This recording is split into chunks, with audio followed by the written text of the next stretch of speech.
Ésaïe, chapitre 53. Qui a cru à ce qui nous était annoncé? Qui a reconnu le bras de l'Éternel? Il s'est élevé devant lui comme une faible plante, comme un rejeton qui sort d'une terre desséchée. Il n'avait ni beauté, ni éclat pour attirer nos regards, et son aspect n'avait rien pour nous plaire.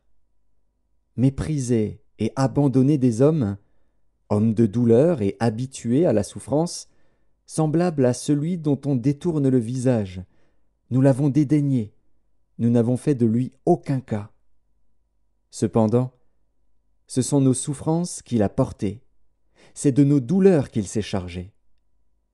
Et nous l'avons considéré comme puni, frappé de Dieu et humilié. Mais il était blessé pour nos péchés, brisé pour nos iniquités.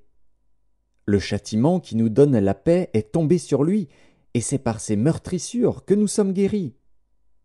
Nous étions tous errants comme des brebis, chacun suivait sa propre voie. Et l'Éternel a fait retomber sur lui l'iniquité de nous tous. Il a été maltraité et opprimé, et il n'a point ouvert la bouche, semblable à un agneau qu'on mène à la boucherie, à une brebis muette devant ceux qui la tondent. Il n'a point ouvert la bouche. Il a été enlevé par l'angoisse et le châtiment. Et parmi ceux de sa génération, qui a cru qu'il était retranché de la terre des vivants et frappé pour les péchés de mon peuple? On a mis son sépulcre parmi les méchants, son tombeau avec le riche, quoiqu'il n'eût point commis de violence et qu'il n'y eût point de fraude dans sa bouche. Il a plu à l'Éternel de le briser par la souffrance. Après avoir livré sa vie en sacrifice pour le péché, il verra une postérité et prolongera ses jours.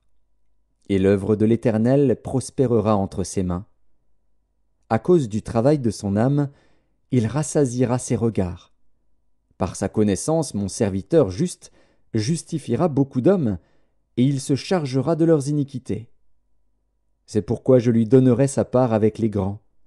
Il partagera le butin avec les puissants, parce qu'il s'est livré lui-même à la mort, et qu'il a été mis au nombre des malfaiteurs, parce qu'il a porté les péchés de beaucoup d'hommes, et qu'il a intercédé pour les coupables.